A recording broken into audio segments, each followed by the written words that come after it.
Hey everyone! If you're building with AI on Amazon Bedrock, you need to listen up because the game is changing big time. By 2026, just knowing how to write a good prompt isn't going to cut it anymore.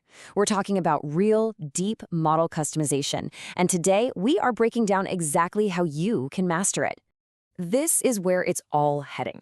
The real shift is moving away from just talking to an AI to actually shaping it.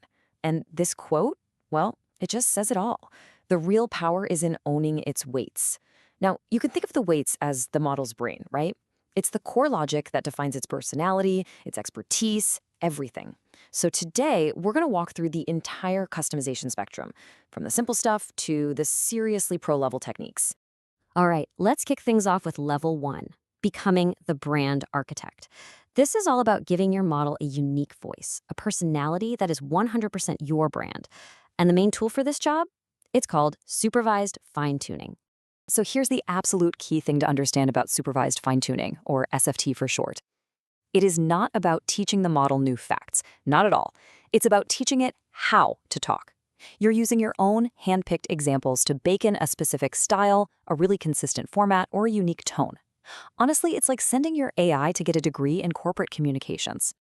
And what's great is that on Bedrock, this whole process is super straightforward. First, you just prep your ideal conversations in a simple file. Then you get to turn all these knobs and dials, the hyperparameters, to control exactly how the model learns.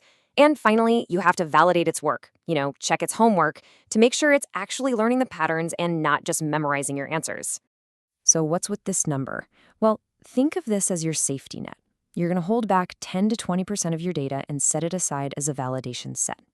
This lets Bedrock create something called a loss curve, which is just a fancy graph that shows if your model is learning. If that curve is heading downhill, you're golden. If it starts to flatten out or, even worse, go back up, that's a red flag for overfitting. It's just cramming for the test instead of understanding the material. Okay, now for a little peek into the future. Reinforcement fine-tuning, or RFT, takes this whole idea one giant leap forward. Instead of just showing the model what's right and wrong, you give it a reward function that automatically scores its answers. This is an absolute game changer for things like writing code or solving math problems, where you can have a program check if the answer is objectively correct. Okay, so we've given our model a personality, a voice. But what if you need it to be more than just a smooth talker? What if you need it to have a PhD in a super niche subject? Well, welcome to level 2. This is where we stop teaching style and we start teaching some serious domain knowledge. Now, this slide is so important because it clears up a really common point of confusion. On the one hand, you have SFT, which we just talked about. It uses nice, neat, labeled data to teach style. But on the other hand, you have continued pre-training, or CPT. And it does the exact opposite.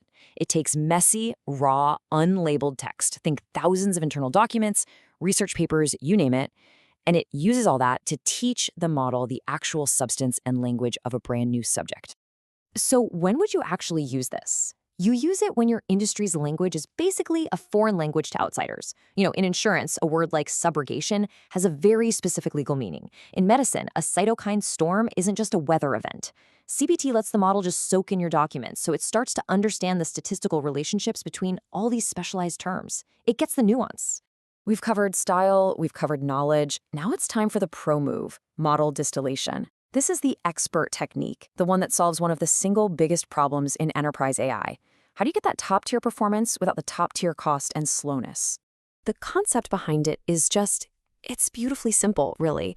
You take a huge, brilliant teacher model, and you use its brain power to train a small, super fast student model. The goal isn't to make the student another all-around genius. No, the goal is to make it an incredibly efficient specialist at doing one specific thing. And this lays out the architecture perfectly. You use a big, high-reasoning model like a Claude 3.5 Opus, that's the brain, and you have it generate thousands and thousands of perfect, gold-standard answers for your task. Then, you take all that amazing data and you use it to fine-tune a tiny, lightweight model like a Nova Micro, that's the muscle, and it just learns to perfectly copy the teacher's answers for that one job. So why on earth would you go through all this trouble? Well, reason number 1 is speed. Just look at this chart. A big model might take 2, maybe 3 seconds to get back to you. If that's a customer-facing chatbot, that is an eternity. But the distilled student model, it can fire back a response in under 200 milliseconds. To a human, that feels instantaneous. And hey, if the speed didn't convince you, the business case absolutely will. For those high-volume, super repetitive tasks, like summarizing call logs all day or redacting sensitive info, running a small distilled model can slash your monthly costs by up to 90%. That is a massive, massive win for the bottom line. Okay, so we have covered a ton of ground, but it's really important that you don't think of these three methods, SFT, CPT, and distillation, as competing with each other. They're not. They are a toolkit. Each one is the perfect tool for a totally different job. So with that in mind, let's tackle a few really common questions I get about all this. This is a big one. I hear this question all the time. You pour all of your amazing custom data into a model. Does that make it smarter at everything else? And the answer, almost always, is no. In fact, it kind of does the opposite. It makes the model a specialist, and this can lead to something with a pretty dramatic name: catastrophic forgetting. The model can get so hyper-focused on your one task, like always outputting perfect JSON, that it literally forgets how to do other simple things, like writing a poem. You're trading breadth for depth, and you have to be okay with that. All right, next critical question. You've done the hard work, you've built your custom model, the training job is done. So what's next? How do you actually put this thing into production so your apps can use it? On Bedrock, you've got two main options right now. First is provision throughput. That's where you pay by the hour for your own dedicated, guaranteed horsepower. Perfect for mission-critical apps that need to be fast all the time.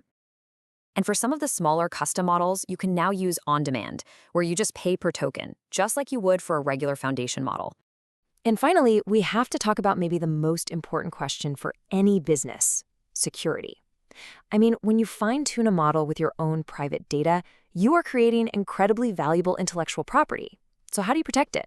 The answer is actually pretty simple. You control the encryption keys. Now, Bedrock encrypts everything by default, but for maximum security, you can use your own customer-managed keys. What this means is, even if someone managed to get their hands on the model files, all they'd have is a useless jumble of data. Because without your key, it's all just gibberish. You and only you hold the key to your model's brain. So let's do a super quick recap of your new mastery toolkit. Just remember these three pillars. You've got supervised fine-tuning for style and tone, you've got continued pre-training when you need deep domain knowledge, and you've got model distillation for insane efficiency and huge cost savings. And that's it. You now have the three core techniques for true professional-grade model customization on Bedrock. These are the tools that separate the casual users from the serious builders. The toolkit is yours now. So the only question left is, what are you going to build first?